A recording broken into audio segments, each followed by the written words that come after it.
Hello people, today we are going to look at a move in chess called the Queen's Gambit. Let's get started. In chess, we have a very famous opening called the Queen's Gambit.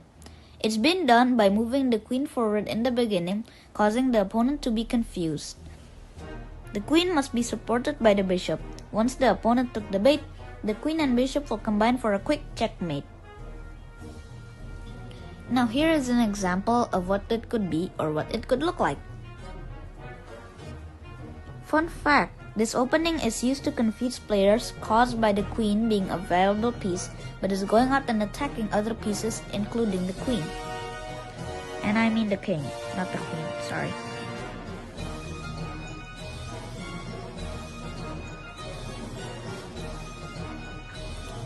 Alright, now that both are in position, and I mean the bishop and queen, they're gonna attack this pawn, presenting the king. The king dies and falls to the sea, getting stomped by the ninja, and the story ends. Thank you people for watching this quick video/tutorial. I hope this helped you in a lot of stuff, and I'll see you in the next one. Bye.